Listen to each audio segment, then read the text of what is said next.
마가복음 1장 1절 하나님의 아들 예수 그리스도 복음의 시작이라. 오늘은 이 말씀을 가지고 말씀을 나누겠습니다.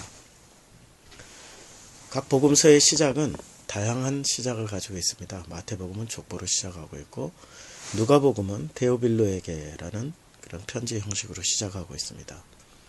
요한복음은 태초에 말씀이 계시니라라는 이 말씀으로 그 창세기와 대꾸를 이루면서 창세기를 반복하면서 시작하고 있습니다. 마가복음만큼만 유일하게 하나님의 아들 예수 그리스도 복음의 시작이라 이렇게 시작하고 있습니다. 시작이라고 말하고 있습니다.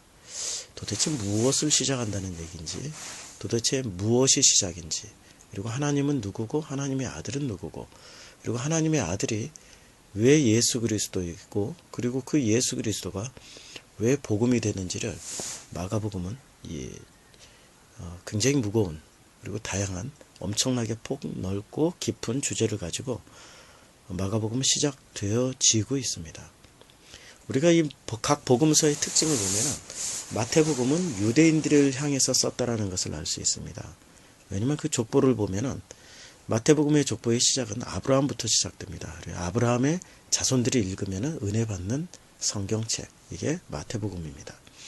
반대로 누가복음은 똑같은 족보가 나오지만 누가복음의 족보를 보면 3장 23절부터 보면은 예수님부터 시작해서 마지막 절 아담에게서 끝나고, 그리고 하나님에게서 끝납니다.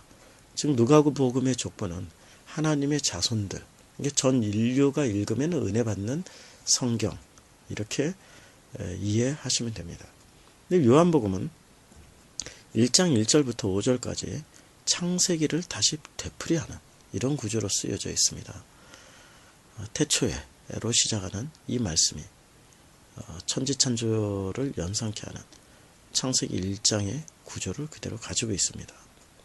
이 요한복음은 굉장히 전 인류, 그리고 그 전 인류가 태초에 천지를 창조하신 그분이 다시 빛이 되어서 오셨더라는, 그러나 빛이 되어서 오셨지만 사람들이 그 빛을 영접하지 아니했다라는 것으로 시작하고 있습니다.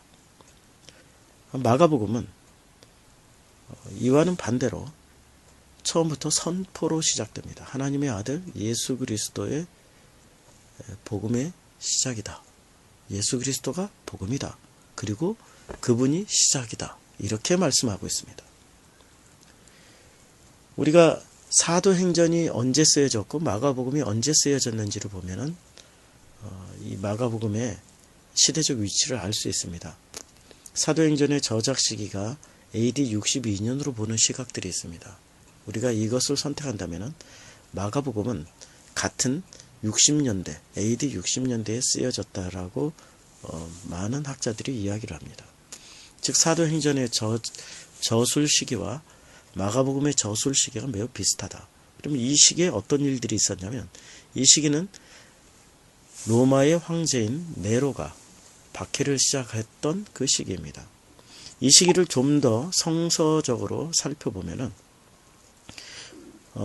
이 시기에 사도행전이 쓰여졌다는 사실, 그리고 그 사도행전 내용을 감안하면은 사도행전이 쓰여졌을 당시에 고린도, 전후서, 에베소서, 갈라디아서, 이 모든 성경들이 사도 바울의 서신서들이 쓰여졌던 저작 시기이기도 합니다. 이 시기를 감안해서 본다면 복음이 이미 유대인 사회뿐만이 아니라 이 소아시아 일대에 광범위하게 퍼졌다라는 것을 알고 있습니다. 사도행전 18장 1절에서 사도들 외에 모든 믿는 자들이 흩어져서 안디옥과 그리고 고린도와 에베소와 모든 지역으로 흩어졌다라고 기록이 되어 있습니다. 이미 복음을 들고 복음을 알고 있는 사람들은 각 지역으로 흩어지면서 복음을 증거하기 시작했습니다. 복음이 매우 광범위하게 퍼졌고 퍼지고 있는 상황, 이 상황에 마가복음이 쓰여졌습니다. 두 번째로 이 복음을 품은 사람들이 순교당하고 있는 상황에 마가복음은 쓰여졌습니다. 순교를 당한다는 것은 결코 신앙생활하기 좋은 상황은 아니라는 겁니다. 신앙생활하기에 매우 안 좋은 시기에 쓰여진 이 마가복음, 신앙생활하기에 매우 힘든 시기, 그야말로 목숨을 걸고 때에 따라서는 나의 목숨뿐만이 아니라 나의 자녀들의 목숨, 내 가족들의 목숨 또 담보해내지 못하는 이런 어려운 시기에 쓰여진 복음서가 마가복음이라고 우리가 생각을 한다면 이 마가복음을 읽는 사람들의 그 마음을 우리가 이해할 수 있습니다. 내 가족이 혹은 내 친척이, 내 자녀들이 혹은 나의 부모님이 믿는다라는 이유 하나만으로, 복음을 알고 있다라는 이유 하나만으로 예수 그리스도가 하나님의 아들이시고 그분이 복음이라는 사실을 고백했다는 것 하나만으로 죽임당했고 순교당했고 혹은 강제로 이별해야만 했고 어디서 무엇이 어떻게 누군가가 어떤 일을 어떻게 당하고 있는지 전혀 알 수 없는 이런 상황에서 신앙생활을 했다고 생각하면은 우리는 마가복음의 상황이 얼마나 절박하고 극적인 상황에서 이 복음서가 쓰여졌다는 것을 우리가 생각할 수 있습니다. 세 번째, 이 복음에 대한 도전이 끊임없이 일어나고 있었던 시기였습니다. 고린도전서에서는 이미 아볼로파, 게바파, 그리스도파 여러 파가 나뉘었고, 그리고 갈라디아서나 혹은 이 바울 서신서에서 보면은 많은 가짜의 복음 혹은 복음을 품은 사람들이 혹은 복음을 몰래 들어온 복음들이 있었고 그 복음을 품은 사람들 속에 가짜의 복음들이 섞여 들어오기 시작했던 시기이기도 합니다. 이단이 일어났었고 그리고 신학적인 섞임이 일어나기 시작했던 이런 시기였습니다. 혹은 신학적으로 바르게 잡아나가던 그런 시기이기도 했습니다. 1차 예루살렘 총회에서 할례 논쟁이 있었습니다. 물론 마가복음이 쓰여지기 훨씬 전의 일이었지만 그러나 그 시기, 이 마가복음이 쓰여지고 마가복음이 읽혀지던 이런 시기에서조차도 율법으로 구원을 받아야 된다. 혹은 종교로 구원을 받아야 된다. 혹은 이 세상에 인본주의로 구원을 받아야 된다고 주장하는 사람들이 여전히 존재하고 있었습니다. 그것을 대표했던 것이 1차 예루살렘 총회였고 바울은 할례를 대표했었고 사도 바울은 할례를 폐지하자. 그 율법으로 구원받을 수 없다. 오직 은혜로, 오직 믿음으로, 오직 말씀으로 은혜 받는다라고 사도 바울은 이 할례를 주장하는, 율법을 주장하는 이러한 그 전통 종교인들, 전통 율법주의자들, 율법과 행위로 구원받을 수 있고 우리의 노력으로 구원받을 수 있다라는 그러한 의견을 가진 사람들과 한판 붙었던 그런 사건들이 있었습니다. 여전히 교회에서는 행위로 구원받을 수 있다. 우리의 노력으로 구원받을 수 있다. 우리의 열심으로 구원받을 수 있다라고 생각하는 사람들이 교회 안에는 존재하고 있었습니다.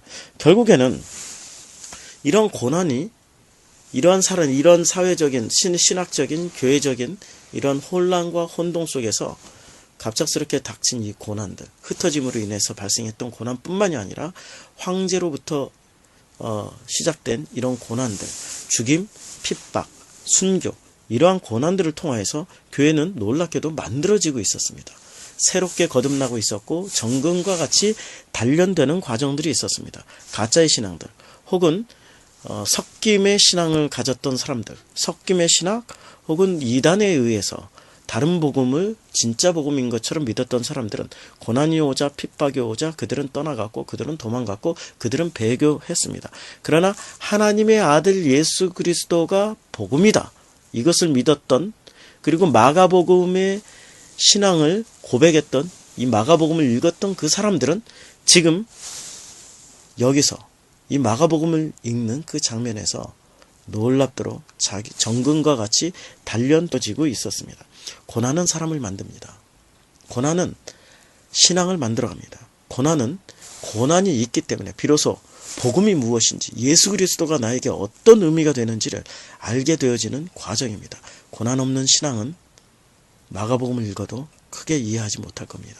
고난이 있기 때문에 그 복음이 내게는 가장 소중한 그런 복음으로 다가옵니다. 예수님이 못 박혀 죽는 그 장면, 마가복음 15장 39절에서 백부장은 이렇게 고백합니다. 이는 진실로 하나님의 아들이었도다. 죽음만을 보고 백부장은 고백합니다. 반대로 누가복음은 그 되어진 일, 마태복음도 되어진 일을 보고 백부장은 진실로 이 사람은 의인이었도다라고 고백합니다. 그러나 마가복음의 고백은 다릅니다. 이는 진실로 하나님의 아들이었도다. 그 죽음을 보고 고백하는 그 신앙, 그게 바로 마가복음이었습니다. 우리가 이 마가복음을 공부하는데 저는 기대가 됩니다. 설레가 됩니다. 설레이게 됩니다. 우리가 이 고난의 신앙, 박해의 신앙, 순교의 신앙, 이 신앙의 고백이 이제는 우리의 것이 되어지기를 주님의 이름으로 축원합니다. 아멘.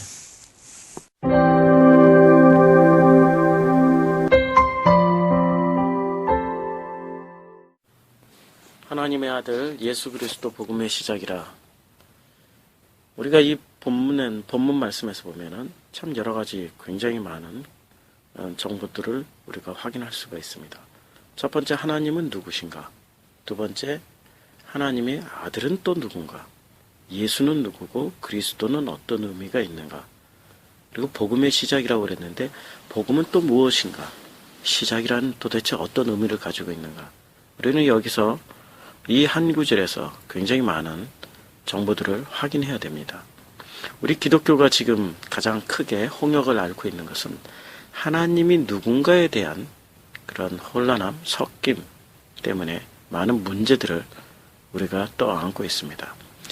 보수적인 기독교인들일수록에 캐톨릭을 이단이다. 왜냐하면 캐톨릭은 많은 종교가 섞여 있고 또 실제로도 마리아를 하나님처럼 숭배하기 때문에 캐톨릭은 이단이다라고 말을 하고 있습니다. 일전에 끝난 WCC 총회를 놓고도 많은 보수적인 기독교인들은 WCC는 배교 집단이다, 이단이다 이렇게 정죄하고 나섰습니다. 이유는 간단합니다. 하나님에 대한 개념, 하나님에 대한 그 폭넓은 그런 어떤 의미 해석을 하고 있는 WCC에 대한 직접적인 분명한 선언이기도 합니다. 그러나 우리는 다시 한번 우리 기독교인들이 점검해야 될 것 중에 하나가 정말 우리가 하나님을 잘 알고 있을까? 정말 우리가 알고 있는 하나님이 진짜 하나님일까? 우리가 믿고 있는 하나님이 참 하나님일까? 성경에서 보면 하나님이 당신을 계시할 때에만이 비로소 하나님을 알 수가 있습니다. 하나님이 당신을 스스로 계시해 주지 않으면은 그 누구도 하나님을 알 수가 없음을 우리는 성경을 통해서 알고 있습니다. 출애굽기 3장 14절에 보면 나는 스스로 있는 자니라 라고 하나님은 모세에게 말씀해 주셨습니다. 모세는 하나님을 만났을 때 하나님 당신은 누구십니까? 라고 물었습니다. 하나님 당신은 누구십니까? 라고 물었을 때 그 하나님에 대해서 정말로 모세는 궁금했던 것입니다. 왜냐하면 모세는 아브라함의 하나님, 이삭의 하나님, 야곱의 하나님은 알고 있었지만 지금 자신 앞에 서 있는 그 하나님은 잘 모르고 있었던 겁니다. 자기 자신 앞에 서 있었던 그 하나님을 잘 모르기 때문에 하나님에 대해서 물어보았고 하나님은 모세에게 대답을 해주셨습니다. 하나님이 모세에게 당신을 계시해 주신 사건입니다. 하나님이 모세에게 당신을 계시해 주셨을 때 비로소 모세는 그분이 자기가 찾고 있었던, 기다리고 있었던 그 하나님이라는 것을 알게 되었습니다. 하나님은 당신을 계시해 줄 때 비로소 인간이 하나님이 하나님 됨을 압니다. 하나님이 당신이 스스로 사람들에게 계시하지 않으신다면 그 어떤 인류도 그 어떤 사람도 하나님을 알 수가 없습니다. 하나님을 계시해 주지 않는데도 불구하고 스스로가 하나님을 안다.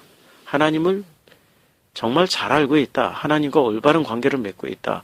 하나님과 좋은 관계를 맺고 있다. 라고 이야기하는 사람들은 그 사람들은 그저 종교인들 뿐입니다. 그 사람들은 결코 기독교인들이 아닙니다. 기독교인과 종교인의 차이는 종교인은 만물에 편재되어 있는 그 신을 찾아가는 사람들이 종교인들입니다.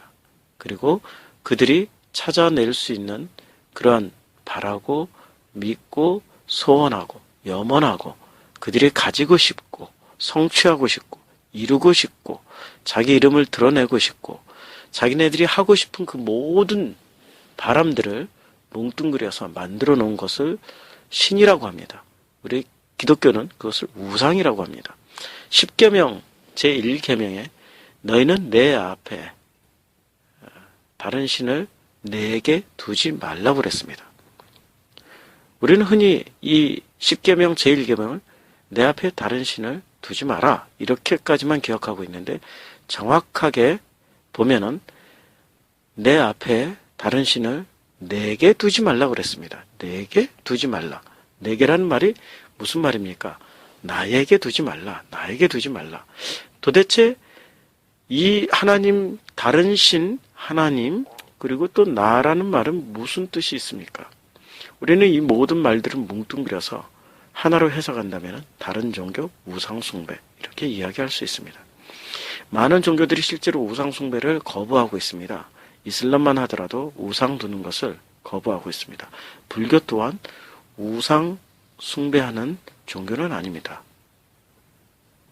실제로 진실로 하나님을 찾고자 하는 사람들은 우상을 거부합니다. 왜냐하면 그 우상의 속성이 나하고도 너무 닮아 있기 때문에 그렇습니다. 우상들의 특징을 한마디로 가장 잘 요약해 놓은 그 학자가 있다면 그 사람은 포이에르바하, 종교 철학자인 포이에르바하일 것입니다. 포이에르바하는 신은 인간의 투사다 이렇게 이야기하고 있습니다. 인간이 바라고 싶고 원하고 있고 하고 싶고 이루고 싶고 소원하고 염원하고 성취하고 싶고 이루고 싶고 만들어내고 싶고 되고 싶은 것들, 이 모든 것들, 혹은 인간이 상상은 하지만은 도저히 이룰 수 없는 것들, 정말로 인간이 하고 싶지만은 인간의 능력의 한계가 있어서 이루지 못하는 것들을 신의 이름을 빌려서 그것을 이루어내려고 하는 것을 포이르바하는 인간의 투사, 그러니까 그 신의 모습을 천천히 살펴보면은 그 신은 너무나도 인간과 닮아 있다. 인간이 하고 싶어 하는 것들, 인간이 이루고 싶어 하는 것들을 다 갖추고 있는 그 신, 그것을 신이다 라고 포이르바하는 분석을 했습니다. 실제로 우상들의 특징은 인간이 하고 싶고 바라고 싶고 원하고 싶고 이 모든 것들, 되고 싶고 염원하는 것들을 뭉뚱그려 놓은 것을 신이라고 우리는 이야기하는 사람들, 그것을 천천히 살펴보면 그것이 바로 우상입니다. 그런데 그 우상은 너무나도 나하고 닮아 있습니다. 바로 그 우상이 나하고 너무나도 닮아 있는 바로 나 자신일 수가 있습니다. 내 자신이 우상이다. 내가 우상이다. 그런 성경은 이것을 정확하게 말씀하고 있습니다. 선악과를 따먹기 전에 뱀은 하와에게 이렇게 속삭였습니다. 신처럼 되리라. 너희가 이것을 먹는 날엔 신처럼 하나님처럼 될 것이다 라고 이야기하고 있습니다. 하나님처럼 되어버렸습니다. 왜냐하면 아담과 하와가 이미 선악과를 먹었고 그 모든 후손들은 선악과를 품고 태어나기 때문에 먹기 전에는 신처럼 되리라 했지만 먹고 난 후에는 신처럼 되어 있습니다. 그러나 그 신은 2% 부족한 신입니다. 하나님처럼 온전하고 완벽한 신이 아니시고 2% 부족한 살짝쿵 짝퉁 신이 되어 있습니다. 2% 부족한 그 신들은 그 2%의 부족분을 메우기 위해서 끊임없이 무언가를 추구하고 다닙니다. 끊임없이 무언가를 추구하고 그 추구하는 그 모든 결과물들을 공통점을 내보면은 그 추구하는 것의 공통점은 바로 자기 자신입니다. 2% 부족한 것은 바로 자기 자신의 부족분입니다. 무엇이 그렇게 부족할까요? 그것은 하나님과 연합하지 못한 사람들의 특징이기도 합니다. 하나님과 함께 되지 못한, 하나님과 연합되어지지 못한 사람들은 늘 2%가 부족하고 늘 불안하고 늘 힘들고 늘 어렵고 무엇을 해도 만족함이 없고 무엇을 해도 기쁨이 없고 무엇을 해도 감사와 평안과 사랑이 없습니다. 혹 그 사람들이 사랑을 내놓고 감사를 내놓고 평안을 내놓고 기쁨, 희락, 이 모든 성령의 9가지 열매를 내놓는다 할지라도 그것은 일순간이요, 그것은 가짜일 가능성이 매우 높습니다. 하나님이 주시는 것만이 성령의 9가지 열매, 사랑과 희락과 온유와 자비와 양성과 충성과 절제, 이 모든 것들이 하나님으로부터 나오는 것이지 결코 선악과 품은 사람으로부터 나오지 않는다는 겁니다. 사람은 늘 2%가 부족하기 때문에 그 2% 부족한 것을 채우기 위해서 무언가를 찾아다닙니다. 그 찾아다니는 그 무언가가 바로 신이고 그것을 사람들은 하나님이라고 이름을 붙였습니다. 우리 기독교인들 중에서도 하나님이라고 이름 붙인 가짜 하나님을 섬기고 있습니다. 그 가짜 하나님은 바로 자기 자신일 수가 있습니다. 자기의 자녀를 위해서, 나를 위해서, 가족을 위해서, 혹은 자기의 출세와 성공을 위해서, 자기의 어떤 것을 위해서 끊임없이 하나님의 이름을 부르면서 부르짖고 있습니다.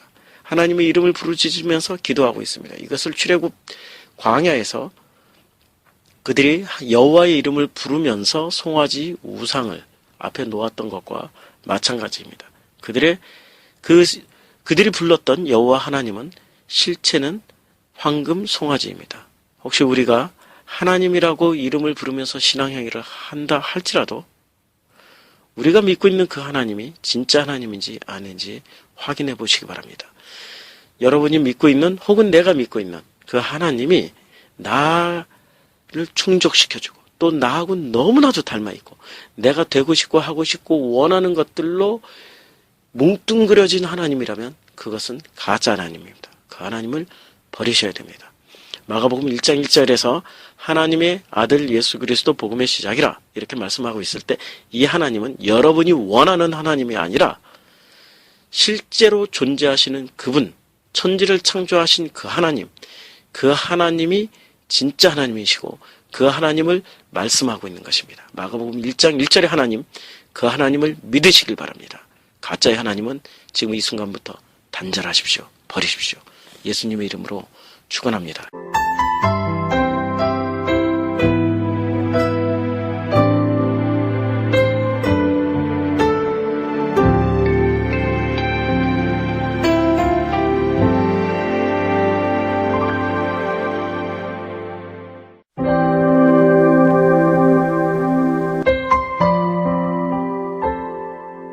하나님의 아들 예수 그리스도 복음의 시작이라.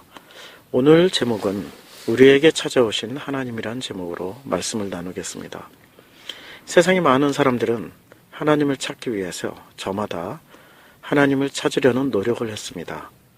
그것이 어떠한 종교의 형태가 되었든 간에 그들은 하나님을 찾으려고 많은 고행과 노력과 공부를 해왔습니다. 불교, 이슬람, 힌두교, 우리가 알고 있는 그 수많은 종교의 사제들과 그 수많은 종교에 속해 있던 그 신앙을 신앙하던 사람들은 하나님을 찾기 위해서 구도자의 길을 떠나고 또한 그들은 하나님을 찾기 위해서 오체투시를 통하여서 그들이 생각했던 그 성지까지 자기의 전 존재를 온몸으로 찾아갔던 사람들이 있었고 지금도 존재하고 있습니다. 사람들은 하나님을 찾지만 그러나 그들은 결코 하나님을 찾을 수 없다는 게 성경의 말씀입니다. 왜냐하면 사람들은 자기의 방식대로 하나님을 찾아가기 때문입니다. 우리가 누가 원하는 방식대로 말을 해주고 그 사람이 원하는 방식대로 대화를 해주고 그 사람이 원하는 것을 채워줄 때 그 사람이 만족해하고 그 사람이 거기에 응답을 합니다. 그 사람이 원하지 않는 방식으로 그 사람이 원하지 않는 그러한 말로 대화를 한다거나 사랑을 한다 해도 그 사람은 결코 만족하지 못할 것입니다. 항상 우리 사람들은 내가 찾는 그 존재가 신이라면 신이 원하는 방식대로 사람들은 그 하나님을 찾아가야 되는데 사람들은 자기가 원하는 방식, 인간이 원하는 방식, 인간이 생각하는 방식, 인간의 수준에서 하나님을 찾아가기 때문에 결코 진짜의 하나님, 창조의 하나님, 무소부재의 하나님, 알파와 오메가 되신 그 하나님의 응답을 받을 수가 없습니다. 사람들이 찾아가는 그 모든 방식들을 종합해보면 몇 가지로 요약할 수 있습니다. 첫 번째는 종교라는 행위를 통하여서 하나님을 찾아갑니다. 종교라는 행위는 굉장히 많은 행위들을 담고 있습니다. 예배를 드린다, 회개를 한다, 종교 안에서 말을 하는 참선을 행한다, 기도를 한다, 절제를 한다, 금식을 한다. 여러 가지의 종교 행위를 통하여서 신을 찾아가려고 하지만 그러나 그것은 성경에서 말하는 하나님, 야훼, 여호와 하나님의 그 마음을 감동시키지도 못할 뿐더러 그 하나님이 결코 움직이는 그러한 코드, 그러한 언어, 그러한 채널은 아닙니다. 두 번째로 사람들이 하나님을 찾아가는 방식으로 선택한 방식은 율법을 행하는 것입니다. 법을 잘 지키고 법 안에서 생활하고 법 안에서 늘 자기를 점검하고 반성하고 이러한 행위를 통하여서 하나님을 찾아가려고 합니다. 그러나 성경은 말하고 있습니다. 의인은 없나니 한 명도 없다. 그 법을 다 지키는 사람도 없고 그 법을 제대로 이해하는 사람도 없다라고 말씀하고 있습니다. 법을 통하여서는 하나님을 결코 만날 수가 없습니다. 세 번째로는 인본주의로 하나님을 찾아가는 겁니다. 사람들이 정해놓은 착한 행동, 사람들이 정해놓은 의로운 행동, 사람들이 정해놓은 그 모든 선한 행동을 통하여서 하나님 나 잘했죠? 하나님 나 이만큼 하면 됐죠? 하나님 나 이만큼 착하니까 하나님 나 좀 만나주세요 라고 하나님을 만나려고 하지만 그것 또한 하나님이 원하시는 언어는 아닙니다. 결코 사람은 하나님께 도달할 수가 없습니다. 이 세상의 모든 사람들은 죄인이라고 성경은 이야기하고 있습니다. 왜냐하면 그들은 선악과를 따먹은 아담의 후예이기 때문에 그렇습니다. 선악과를 따먹는 순간 아담은 선악과가 자기의 존재가 되어버렸고 그 아담의 후예들도 모두가 다 선악과를 자기 전존재로 품고 태어나는 아담 군상이 되어버렸기 때문입니다. 그래서 사람은 결코 하나님을 만나려고 노력을 하고 하나님을 찾아가려는 그 모든 노력을 기울여도 하나님을 알아갈 수도 없고 만날 수도 없고 하나님에 대해서 알지도 못합니다. 그래서 결국엔 하나님께서 하나님이 인간이 되어서 내려오신 사건을 이 역사 속에서 보여주십니다. 그것이 바로 예수 그리스도, 말씀이 육신이 되신 사건, 예수 그리스도, 그분이 이 땅에 오신 사건입니다.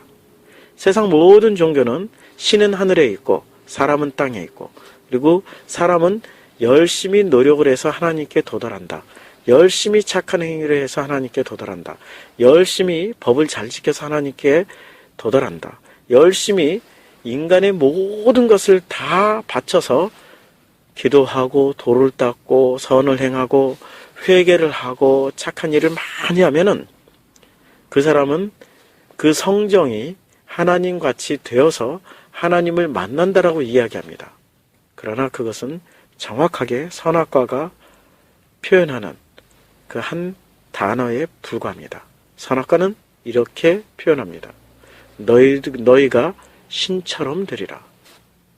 우리는 그런 행위를 통해서 하나님과 비스무리한 존재가 될 수 있다고 착각을 합니다.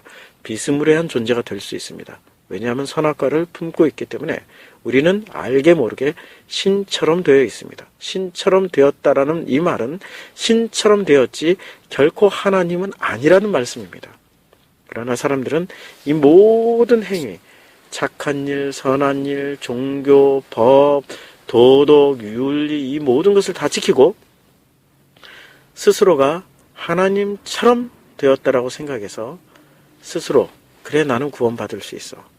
나는 이 정도면은 해탈할 수 있어. 나는 이 정도면은 놀라운 수준에 이르렀어라고 생각합니다. 그러나 하나님은 성경에는 분명하게 이렇게 말하고 있습니다. 그 모든 사람들이 다 구원받지 못하고 그 모든 사람들이 하나님께 도달하지 못하고 그 모든 사람들이 분량에 이르지 못한다라고 말씀하고 있습니다. 결코 인간으로서는 할 수 없는 그러한 일, 결코 인간으로서는 도달할 수 없는 그런 길, 결코 인간의 노력으로는 그 어떤 것도 성취해내고 찾아가지도 못하고 만나지도 못하고 알 수도 없는 그 하나님이기 때문에 하나님께서 인간이 되어서 우리 가운데 거하시는 사건, 그것이 바로 예수 그리스도라는 이름 안에 다 표현이 되고 있습니다. 예수 그리스도는 말씀이 육신이 되신 그 사건이고 예수 그리스도를 통하여서 우리는 하나님을 볼 수 있다고 성경은 말씀하고 있습니다. 나를 본 자는 아버지를 안다. 나를 통하지 않고서는 아버지께 갈 자가 없다라고 예수님은 말씀하고 있습니다. 이 말씀은 곧 예수님을 알아야만이 하나님을 알 수 있다는 말이고, 예수님을 통해야만이 하나님을 인식할 수 있고, 예수님을 통해서만이 하나님이라는 존재를 우리가 깨달아갈 수가 있습니다. 결코 인간의 힘으로 하나님을 스스로 터득하고 알아가고 깨달아갈 수는 없습니다. 그래서 하나님이 자기의 차원을 엄청나게 낮추셔서 창조주가 피조물의 차원으로 낮추셔서 인간이 되어서 오신 그 사건, 우리는 그 사건을 반드시 알고 믿어야만이 비로소 인간 전 존재가 추구했던 하나님이라는 그 보편적인 신, 인류의 로망, 인류의 2%를 채워줄 수 있는, 사람들의 부족분 2%를 채워줄 수 있는 그분 하나님을 만날 수 있게 됩니다. 이제 하나님을 만나는 방법은 딱 하나, 예수 그리스도를 알고 믿으십시오. 예수를 알고 믿는 길만이 하나님을 알아가는 길입니다. 기도하겠습니다.